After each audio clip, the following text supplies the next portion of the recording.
আল্লা ইলাহা ইল্লাল্লাহু ওয়া আন্না মুহাম্মাদান আবদুহু ওয়া রাসূলুহু। আমরা কি পারি না এই বাংলাদেশ থেকে বসে আমরা সেই সকল ভাইদের জন্য, মুজাহিদ ভাইদের জন্য দোয়া করা, হে আল্লাহ তুমি এই মুজাহিদ ভাইদেরকে তুমি কুদরতিভাবে সাহায্য করো, যেইভাবে তুমি এই আলাম তারা সূরার মধ্যে বলেছো, ওই ফিলিস্তিন আলাম তারা সূরার মধ্যে তুমি উল্লেখ করেছো যে আবাবিল বাহিনী পাঠিয়ে দিয়ে তুমি যেইভাবে হস্তি বাহিনীকে ধ্বংস করেছিলে, আজকেও তুমি সেই আল্লাহ এখনো আছো। তুমি আমাদেরকে, আমাদের এই মুসলিম ভাইদেরকে তুমি সাহায্য করো, কুদরতিভাবে সাহায্য করে ওই ইহুদিদের থেকে তুমি বিজয় দান করো, ইহুদিদেরকে তুমি নাস্তানাবুদ করে দাও, তাদেরকে হয় তুমি হেদায়েত দাও, না হয় তাদেরকে এমন দৃষ্টান্তমূলক শাস্তি আল্লাহ তুমি দান করো, যে শাস্তি থেকে সারা বিশ্বের সমস্ত ইহুদি খ্রিস্টানরা শিক্ষা পাবে। মুসলমানদের উপর যদি আঘাত করা হয় তাহলে আল্লাহর পক্ষ থেকে এইভাবে গাইবি মদত এসে ওই কাফেরদেরকে যেন আল্লাহ তাআলা ধ্বংস করে দেয়। আমরা কি পারবো না এই দোয়াটুকু করতে? ইনশাআল্লাহ পারবো তো? আল্লাহর কাছে দোয়া করব, বেশি বেশি করে নিজের জন্য দোয়া করব। দোয়া করলে এটা বিফল যায় না, অন্যের জন্য দোয়া করব। ওই বিশ্বের অন্য মানুষগুলোর জন্য যদি আপনি আমি দোয়া করি, হাদিসের মধ্যে আসছে আমি যখন আরেক ভাইয়ের জন্য দোয়া করব, আমার জন্য ফেরেশতা নিযুক্ত হয়ে যায়। ওই ফেরেশতা বলে আমি যদি ওই ভাইয়ের জন্য দোয়া করি, আল্লাহ ওই ভাইটাকে তুমি সুস্থতা দান করো, তাহলে ফেরেশতা দোয়া করে, হে আল্লাহ যে ব্যক্তি দোয়া করতেছে তাকে আগে তুমি সুস্থ করো, তারপরে ওই ব্যক্তিকে তুমি সুস্থ করো। সুবহানাল্লাহ। মুহতারাম হাজির, আমার আজকের এই আলোচনার মূল বিষয় হচ্ছে আমরা এত সহজ একটা আমল, আল্লাহর কাছে দোয়া করা, আল্লাহর কাছে চাওয়া, আল্লাহর কাছে বলা, আমরা এটা পারি না, এটা করি না। শয়তান আমাদেরকে এখান থেকে দূরে রাখছে। যে কাজটা আল্লাহ তাআলা সহজ করেছেন, এটা কোনো ওযু লাগে না, গোসল লাগে না, নির্দিষ্ট কোনো সময় লাগে না, পাক পবিত্র হয়ে নির্দিষ্ট কোনো জায়গায় যাইতে হয় না। যে কোনো জায়গা থেকে যদি আপনি দোয়া করেন, গভীর রাত্রে দুনিয়ার সমস্ত মানুষ ঘুমিয়ে আছে, সমস্ত পশু পাখি ঘুমিয়ে আছে, এই সময় যদি আপনি আল্লাহর কাছে চান, আল্লাহ আপনার জন্য সজাগ আছে, আল্লাহ আপনাকে সাহায্য করার জন্য প্রস্তুত আছে। আল্লাহর কাছে আপনি যদি কাকুতি মিনতি করে বলতে পারেন, আল্লাহ খুশি হয়ে যায়। ফেরেশতাদেরকে ডাক দিয়ে দেখাইতে থাকে, হে ফেরেশতারা দেখো সমস্ত মানুষ ঘুমিয়ে আছে, কিন্তু আমার বান্দা বিপদ পড়ে আমার কাছে চাইতেছে, সুতরাং আমি আল্লাহ তাআলা তার প্রতি খুশি হয়ে গেলাম, তাকে ক্ষমা করে দিলাম, সে যা চায় আমি তাকে দিয়ে দিলাম। সুবহানাল্লাহ। وَإِذَا سَأَلَكَ عِبَادِي عَنِّي فَإِنِّي قَرِيبٌ أُجِيبُ دَعْوَةَ الدَّاعِ إِذَا دَعَانِ فَلْيَسْتَجِيبُوا لِي وَلْيُؤْمِنُوا بِي لَعَلَّهُمْ يَرْشُدُونَ। আল্লাহ তাআলা বলতেছেন, হে নবীজি, যখন আপনাকে আমার বান্দারা জিজ্ঞাসা করে আমার সম্পর্কে, আপনি বলে দিন আমি কাছেই আছি। তারা যদি আমাকে ডাক দেয়, আমি সেই ডাক শুনি এবং সেই ডাকের জবাব আমি দেই। সুতরাং তারা যেন আমার ডাকে সাড়া দেয়, তারা যেন আমার ডাকে সাড়া দেয়। আল্লাহ বলতেছে তারা যেন ঈমান আনয়ন করে, তারা যেন ভুল পথ থেকে সরে আসে, তারা যেন কোনো মাজারের কাছে না যায়, কোনো শিরিক না করে, কোনো মূর্তির কাছে না যায়। তারা যত রকম সমস্যায় পড়বে, তারা যেন আমার কাছে ফিরে আসে, আমার প্রতি যেন তারা ঈমান রাখে, আমার ডাকে যেন সাড়া দেয়। আর যদি আমার ডাকে সে সাড়া দেয়, আশা করতে পারে সে হেদায়েত প্রাপ্ত হবে, সে সরল সঠিক পথ পাবে, জান্নাতের রাস্তা সে খুঁজে পাবে। সুবহানাল্লাহ। এজন্য আমরা আল্লাহকে বেশি বেশি ডাকতে প্রস্তুত আছি কিনা বলেন? আমরা অনেক সময় মনে করি যে আমি অনেক বড় পাপী হয়ে গেছি, অনেক পাপ করে ফেলেছি, আমার ডাককে আল্লাহ শুনবে। এই কথাটা আমরা অনেক সময় মনে করি। এটাও শয়তানের একটা নেক্সট ফ্লোরতে ধোঁকা। শয়তান এসে আপনাকে এই ধোঁকাটা দেয়, বলে যে তুই যে পাপ করছস, যে গুনাহ করছস, তুই আল্লাহর ডাকলে কোনো কাজ হইতো না। এরকম করে আমাকে যাও একটু আল্লাহকে ডাকতে চাই, ওই ডাকা থেকে শয়তান আমাকে কি করে দূরে রাখে। একটা ঘটনা শুনেন, আল্লাহর রহমত, আল্লাহর দয়া, আল্লাহর মায়া, আল্লাহর ভালোবাসা কত বড়, এই ঘটনার দ্বারা আপনি বুঝতে পারবেন। হযরত মূসা আলাইহিস সালাম একজন বিখ্যাত নবী ও রাসূল মুসা আলাইহিস সালাম, উনি আল্লাহর সাথে ডাইরেক্ট কথা বলতেন। আমরা এটা জানি তো, আল্লাহর সাথে সরাসরি কথা বলতেন। আর এই জন্য আমাদের এই গ্রামগঞ্জের কিছু সাধারণ সহজ সরল মানুষ অনেক সময় মুসা আলাইহিস সালামকে বলে ঠেলা মুসা, আস্তাগফিরুল্লাহ বলেন। এই কথাটা মুসা আলাইহিস সালামকে বলা যাবে না। ঠেলা মুসা কেন হবে? বেশি আল্লাহর সাথে বেশি কথা বলে দেখে। আপনি যদি কোন এমপি মন্ত্রীর সাথে কথা বলার সুযোগ পান, বড় একজন মানুষের সাথে কথা বলার সুযোগ পান, আপনি কি কম কথা বলবেন? কোন মহব্বতের মানুষের সাথে কথা বলার সুযোগ পান, আপনি কি কম কথা বলবেন? ওই যে মোবাইলে যুবকরা দেখেন না, আলাপ যে করে কথা বলতে বলতে বাইরে গেছে গা, মোবাইল নিয়ে ঘন্টা আর ঘন্টা আলাপ করতেছে, টাকা ফুরাইতেছে, তারপরেও কথা বলতেছে, কারণ ভালো লাগার মানুষটার সাথে কথা বলতেছে নাকি? তাহলে মুসা আলাইহিস সালাম আল্লাহর সাথে কথা বলার সুযোগ পাইছে। আচ্ছা, আল্লাহ থেকে ভালোবাসার আরো কেউ আছে? আল্লাহর সাথে কথা বলার সুযোগ পাইছে মুসা আলাইহিস সালাম, তাহলে কম কথা বলবে কেন? বিভিন্ন সময় বিভিন্ন বিষয় নিয়ে মুসা আলাইহিস সালাম আল্লাহর সাথে কথা বলতেন, সুযোগ পাইলেই কথা বলতেন। মুসা আলাইহিস সালাম বলতেছে একদিন, হে আল্লাহ, আমি এই মুহূর্তে এই সারা পৃথিবীর মধ্যে তোমার নিকট সবচেয়ে যে পাপী ব্যক্তিটা, সবচেয়ে যে নিকৃষ্টতম ব্যক্তিটা, এই ব্যক্তিটাকে একটু দেখতে চাই। বুঝতে পারছেন কথাটা? পৃথিবীর মধ্যে সবচেয়ে যে পাপী ব্যক্তিটা আছে, এই ব্যক্তিটাকে একটু দেখতে চাই। কে বলতেছে? জুড়ে বলেন সবাই। মুসা আলাইহিস সালাম বলতেছে। আল্লাহ তাআলা বলেন, মুসা, তুমি অমুক রাস্তার মোড়ের মধ্যে গিয়ে একটু বসো, দেখবে একটা বাচ্চা সাথে নিয়ে একটা লোক যাচ্ছে। এই ব্যক্তিটাই সবচেয়ে নিকৃষ্ট, পৃথিবীর মধ্যে বর্তমানে যত পাপী মানুষ আছে তাদের মধ্যে সবচেয়ে পাপী ব্যক্তিটা। মুসা আলাইহিস সালাম বসে আছে, হঠাৎ করে দেখলো যে একটা লোক তার একটা সন্তান ছেলে বাচ্চার সাথে নিয়ে এদিক দিয়ে হাঁটতেছে। আল্লাহ তাআলা বলতেছে, মুসা, এই লোকটারে ভালো করে দেখে নাও, এই লোকটাই হচ্ছে সবচেয়ে নিকৃষ্টতম পাপী লোক। যখন এই লোকটা চলে গেল, মুসা আলাইহিস সালাম বলতেছে, আল্লাহ, এবার আমি এই পৃথিবীর মধ্যে সবচেয়ে তোমার কাছে যে লোকটা নিষ্পাপ, সবচেয়ে ভালো নিষ্পাপ যে মানুষটা, তাকে দেখতে চাই। মুসা আলাইহিস সালাম তো সহজে ছাড় দেওয়ার লোক না, ঠিক কিনা? এখন বলতেছে সবচেয়ে নিষ্পাপ যে লোকটা, আমি তাকে দেখতে চাই। মুসা আলাইহিস সালামকে আল্লাহ তাআলা বলতেছে, অপেক্ষা করো, এখানেই বসে থাকো, এখানেই বসে থাকো, অপেক্ষা করো, বিকাল পর্যন্ত তোমাকে এখানে থাকতে হবে। বিকালে তুমি দেখতে পারবে এই দিক দিয়েই যাবে নিকৃষ্ট লোকটা। মুসা আলাইহিস সালাম অপেক্ষা করতেছে, সবচেয়ে নিষ্পাপ লোকটা যাবে। মুসা আলাইহিস সালাম অপেক্ষা করতেছে। এই লোক পাহাড়ে চলে গেছে। ওই যে লোক সবচেয়ে নিকৃষ্ট পাপী লোক, সে তার সন্তানকে নিয়ে কোথায় গেছে? পাহাড়ে গেছে কাজ করার জন্য। কাজ করতেছে, আর তার ভিতরে হঠাৎ করে অনেক কিছু মনে হচ্ছে, তার জীবনের পাপ গুলার কথা মনে হচ্ছে।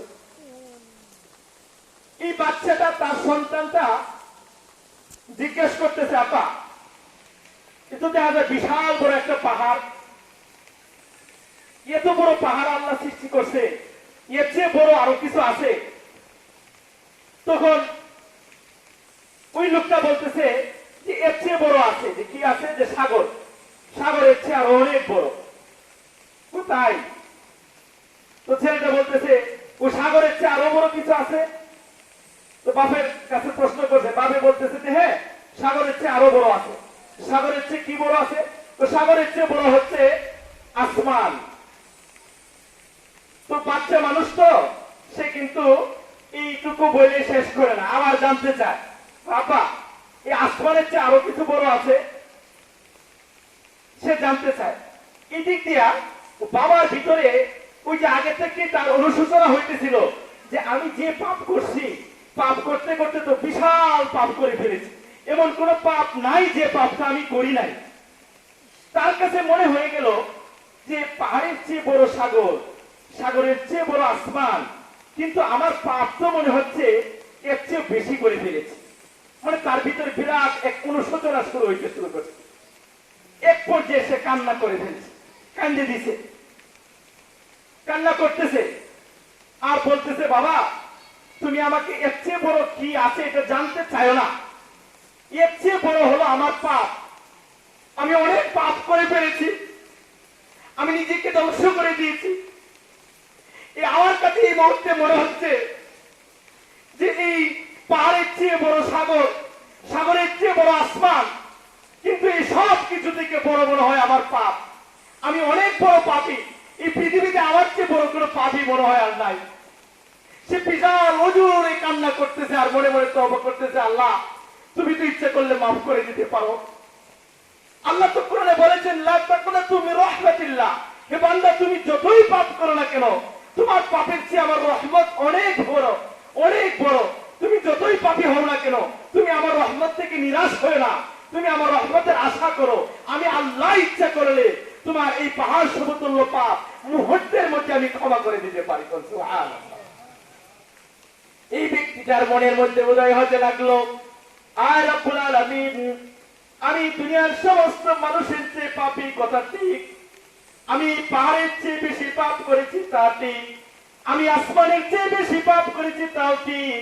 আমি ওই সাগরের চেয়ে বেশি পাপ করেছি, তাও ঠিক। কিন্তু যতই পাপ করি না কেন, তুমি রব্বুল আলামিন, রাহমাতুল লিল আলামিন, হে মহে আল্লাহ মাওলা, তোমার রহমত তো আমি আমার এই পাপের চেয়ে অনেক বড়। তুমি যদি ইচ্ছা করো তাহলে আমাকে তুমি ক্ষমা করে দিতে পারো। তুমি যদি আমাকে ক্ষমা করে দাও, তোমাকে কেউ কিছু বলার নাই, তোমার কোনো ক্ষতি হবে না। মাওলায়ে কারীম, আল্লাহ আমার এই সন্তানের কাছে আমি লজ্জিত, পৃথিবীর সমস্ত মানুষের কাছে আমি লজ্জিত, তোমার কাছে আমি লজ্জিত। আমি এমন ভাবে তওবা করতেছি, আমি সমস্ত পাপ থেকে ফিরে এসে তোমার দরবারে আমি ফরিয়াদ জানাচ্ছি। মাওলায়ে কারীম, মেহেরবানি করে তুমি আমাকে ক্ষমা করে দাও। মুহতারাম হাজরিন, আল্লাহ পাক রব্বুল আলামিন এই ব্যক্তিটার তওবাকে এই মুহূর্তে কবুল করে ফেলেছেন। এই মুহূর্তে এই ব্যক্তিটাকে আল্লাহ তাআলা কবুল করে ফেলেছেন। আল্লাহ তার গোলাম হিসেবে কবুল করে নিয়েছেন, সমস্ত পাপ তার ক্ষমা করে দিয়েছে।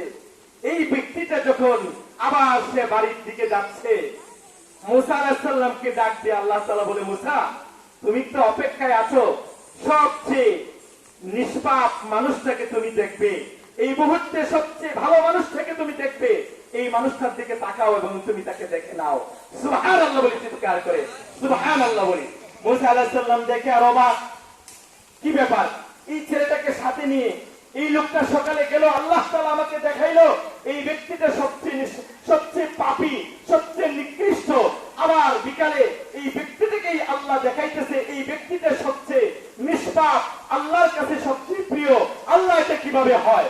আল্লাহ তাআলা মুসা আলাইহিস সালামকে জানিয়ে দিলেন, এই ব্যক্তিটা কিছুক্ষণ আগে তওবা করেছে, সে তার পাপ সমূহকে সামনে নিয়ে কান্না করেছে, ফিরে এসেছে, আমার কাছে মাফ চাইছে, আমি আল্লাহ তাআলা তাকে ক্ষমা করে দিয়েছি এবং নিষ্পাপ হিসেবে তোমার সামনে এসে হাজির করেছি। সুবহানাল্লাহ। আমরা এটা বিশ্বাস করি কিনা? এই বিশ্বাস নিয়ে আমরা কি আল্লাহর কাছে একটু চাইতে পারবো? আল্লাহর কাছে কি একটু ক্ষমা চাইতে পারবো? আল্লাহ তুমি আমাদেরকে মাফ করো। শুধু ক্ষমা চাওয়া না, যা চাওয়ার প্রয়োজন সবকিছু কার কাছে চাইবো? চিৎকার দিয়ে বলেন, কার কাছে চাইবেন? আল্লাহর কাছে চাইবেন।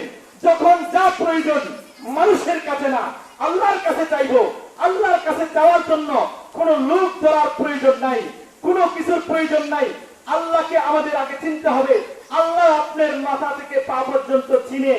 যদি কোনো মানুষ কোন এমপি মন্ত্রীর কাছে যায়, ওই এমপি মন্ত্রীর কাছে যাওয়ার জন্য লোক ধরতে হয়, কারণ এমপি মন্ত্রী আপনাকে আমাকে চিনে না, এই জন্য লোক ধরে যেতে হয়। আল্লাহ আমাকে চিনে, আপনাকে চিনে, সুতরাং আল্লাহর কাছে কোনো কিছু চাওয়ার জন্য শয়তান যেন আমাদেরকে আর বাধা না দেয়। আমরা যেন অকপটে আল্লাহর কাছে চাইতে পারি, বিশ্বাস নিয়ে চাইতে পারি। আল্লাহর কাছে চাইতেছি, আমি পাপী হইতে পারি, গুনাহগার হইতে পারি। আল্লাহ তাআলার রহমত তো আমার গুনাহের চেয়ে, আমার পাপের চেয়ে অনেক বড়, অনেক বিশাল। সুতরাং আল্লাহ আমাকে অবশ্যই অবশ্যই ক্ষমা করবেন। আমি চাই অবশ্যই আল্লাহ আমাকে দিবেন।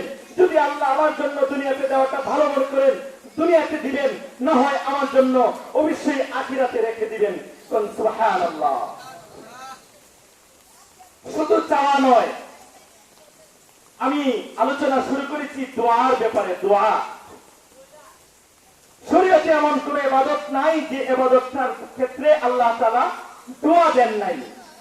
নামাজের কথা যেরকম বলেছিলাম, সূরা ফাতিহাতে আমরা শুরু করি, আল্লাহ পাক রব্বুল আলামিন এখানে বলেছেন ইয়াকা না'বুদু ওয়া ইয়াকা নাস্তাঈন। এই আয়াতটা আছে কিনা? 6টা আয়াতের মধ্যে মাঝখানের আয়াত হচ্ছে এটা। আল্লাহ পাক রব্বুল আলামিন আমাদেরকে এখানে এই শিক্ষা দিয়েছেন, আমরা আল্লাহর কাছে নামাজে বলি ইয়াকা না'বুদু, হে আল্লাহ আমরা একমাত্র তোমারই ইবাদত করি, ওয়া ইয়াকা নাস্তাঈন, এবং একমাত্র তোমার কাছেই সাহায্য চাই। সুবহানাল্লাহ। নামাজের মধ্যে আমরা এই কথাটা বলি কিনা বলেন? নামাজের মধ্যে বলি, কিন্তু বাহিরে গিয়া এই দুইটা কথারই উল্টা পাল্টা করি কিনা? নামাজের ভিতরে বলতেছি ইয়াকা না'বুদু, দেখেন আল্লাহ তাআলা এখানে একমাত্র কথাটা উল্লেখ করেছেন, ইয়াকা না'বুদু, আমরা একমাত্র তোমারই ইবাদত করি। কিন্তু বাহিরে গিয়ে আমরা কি করতেছি? আগে আবু জেহেল, উতবা, সাইবা তারা মূর্তি পূজা করত, আর আমরা এখন মানুষের পূজা করি, ঠিক কিনা? আমরা এখন মানুষের পূজা করি, আমরা এখন নেতার পূজা করি। উনি যেভাবে বলে আমরা এইভাবেই চলতেছি, নামাজ রোজার নামে খবর নাই। উনি নামাজ পড়ছে না, এই মুহূর্তে ওনার সাথে নামাজের কথাটা বললে বেয়াদবি হবে। আচ্ছা একটা মিটিং করতেছে, মিটিংটা শেষ করি পরে করবো না। তাহলে এই মুহূর্তে আমরা কার পূজা করতেছি? নেতার পূজা করতেছি। এক দোকানে কর্মচারী থাকি, নামাজের সময় হয়েছে, আযান দিয়েছে, নামাজের সময় পার হয়ে যাচ্ছে, আমি এই মুহূর্তে পূজা করতেছি আমার এই মালিকের, দোকানের মালিকের। আমি যদি নামাজে যাই তাহলে মালিকও সন্তুষ্ট হবে, ঠিক কিনা? অথচ এই সূরা ফাতিহা আল্লাহ বলতেছেন মালিকি ইয়াউমিদ্দিন, আজকে তুমি অন্য মালিকের ইবাদত করো ঠিক, কিন্তু বিচার দিনের মালিক কিন্তু আমি, এটার হিসাব আমি নিব। তোমার রিজিকের ব্যবস্থা তো আমি আল্লাহ করে রেখেছি। তুমি দুনিয়াতে আসার আগেই তোমার মায়ের স্তনের মধ্যে আমি দুধ দিয়েছি, তুমি দুনিয়াতে আসার আগেই মায়ের পেটের ভিতরে থাকা অবস্থায় তোমাকে আমি সেইখানে খাবার দিয়েছি, সেইখানে আমি তোমাকে আস্তে আস্তে একটা রক্তের ফোঁটা থেকে, একটা পানির ফোঁটা থেকে আমি একটা মানুষে রূপান্তরিত করেছি, করেছি কিনা? আস্তে আস্তে আমি তোমাকে সেখান থেকে বের করে এনেছি। তোমার মা বাবা, তোমার আত্মীয় স্বজন তোমাকে ভাত খাওয়া শিখাইছে ঠিক, কিন্তু তুমি দুনিয়াতে আসার পরেই তোমার মায়ের স্তন থেকে যে দুধ টান দিয়ে নিতে হবে, এই শিক্ষাটা তোমাকে কে দিয়েছে? একজন বলছে আল্লাহ। সবাই জুড়ে বলেন কে দিয়েছে? মায়ের স্তন থেকে যে টান দিয়ে দুধ নিতে হবে, কিভাবে নিতে হবে, এটা কি দুনিয়ার কোন মানুষের শিক্ষা দেওয়ার ব্যবস্থা ছিল? আল্লাহ যদি আপনাকে আমাকে ক্ষুদ্রতি ভাবে শিক্ষা না দিতেন, তাহলে ভাত খাওয়ার উপযুক্ত হওয়ার আগেই, খিচুড়ি খাওয়ার উপযুক্ত হওয়ার আগেই তো আমাকে দুনিয়া থেকে বিদায় নিতে হতো। কেমন দুধের ব্যবস্থা করেছে, কেমন দুধের ব্যবস্থা করেছে। আমরা এখন 40,000, 50,000, 60,000 টাকা দিয়ে ফ্রিজের ব্যবস্থা করি, করি কিনা? আবার এই ফ্রিজের মধ্যে হয় বেশি ঠান্ডা হয়ে যায়, বেশি ঠান্ডা হয়ে যায়। কিন্তু মায়ের স্তনের মধ্যে আল্লাহ তাআলা এমন দুধের ব্যবস্থা রেখেছেন, এমন ক্ষুদ্রতি ফ্রিজের ব্যবস্থা করেছেন, খুব বেশি গরমও হয় না, আবার একেবারে ঠান্ডাও হয় না, ঠিক আছে কিনা? প্রথম বাচ্চা হয়েছে, মেয়ের প্রথম বাচ্চা, তখন বুকের দুধ কম, অন্য দুধ খাওয়াবে, দুধ একটু গরম করে আনছে। আন্না যখন সন্তানকে দিয়েছে, সন্তান তো খায় না, চিল্লাপাল্লা করে, সন্তান খায় না, চিল্লাপাল্লা করে। আবার মায়ের কাছে ওই যে মেয়ে তার মায়ের কাছে কে আছে, কে বলতেছে আম্মা ওর বাচ্চা তো দুধ খাইতেছে না, গরম করে জানছি। তো মা বলতেছে আরে জি তুই বা দুধটা বেশি গরম করেছিস, হাতে দেখে ঠিকই বেশি গরম, এখন তো এই জন্য বাচ্চা খায় না, একটু ঠান্ডা করে নিয়ে আস। বেশি ঠান্ডা করেছে, এখনো বাচ্চা খায় না। মায়ের স্তনের মধ্যে আল্লাহ যে দুধ দিয়েছে এটা একেবারে গরমও না আবার একেবারে ঠান্ডাও না। এই যে একটা কুদরতি ব্যবস্থা করেছেন, এই ব্যবস্থাটা কে করেছেন চিৎকার দিয়ে বলেন। সেই আল্লাহকে আমরা ভুলে গেছি। দুনিয়ার একটা মালিক, দুনিয়ার একজন ছোটখাটো মালিক, সেই মালিককে পাওয়ার জন্য আমরা মালিককে, দুনিয়ার মালিককে খুশি করার জন্য আমরা কি করছি, আসল মালিককে ভুলে গেছি, আসল মালিককে ভুলে গেছি।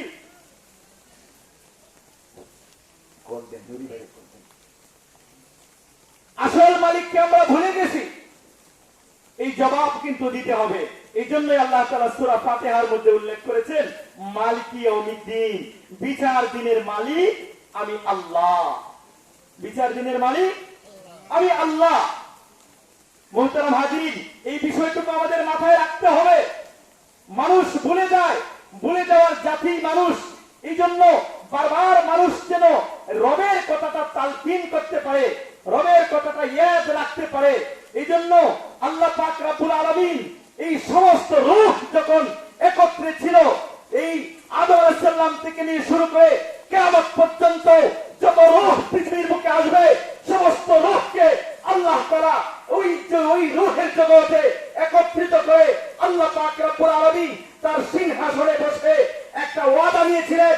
সমস্ত রূহকে জিজ্ঞাসা করেছিলেন আলাস্তু বিরাব্বিকুম, হে রূহগুলা আমি কি তোমাদের রব নাই?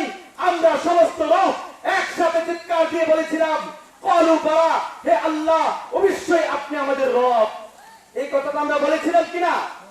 বলেছিলাম। কিন্তু দুনিয়াতে আসার পরে আমরা এটা ভুলে গেছি, বেমালুম ভুলে গেছি। আর ভুলে যাব বলেই আল্লাহ জানে যে আমার বান্দা ভুলে যাবে। এই জন্য নামাজের সহ সমস্ত দোয়ার মধ্যে আল্লাহ তাআলা রবের তালকিন দিয়েছে। নামাজের মধ্যে আছে কিনা বলেন? আলহামদুলিল্লাহি রাব্বিল আলামিন আছে কিনা? এখানে রব আছে না? আলহামদুলিল্লাহি রাব্বিল আলামিন, সমস্ত প্রশংসা সমস্ত জগৎ সমূহের মালিকের জন্য, রবের জন্য। আমরা এটা বলি কিনা? আলহামদুলিল্লাহি রাব্বিল আলামিন। এইভাবে আমরা ওই সূরা ফালাক নাসের মধ্যে রব্বি আছে কিনা বলেন? কুল আউযু বিরাব্বিল ফালাক, কুল আউযু বিরাব্বিন নাস। রুকু থেকে আমরা বলি কিনা সুবহানা রাব্বিয়াল আযীম? সবাই বলি কিনা সুবহানা রাব্বিয়াল আযীম? এখানে রব আছে, আছে কিনা? সিজদায় কি আমরা কি বলি? সুবহানা রাব্বিয়াল আ'লা, সুবহানা রাব্বিয়াল আ'লা।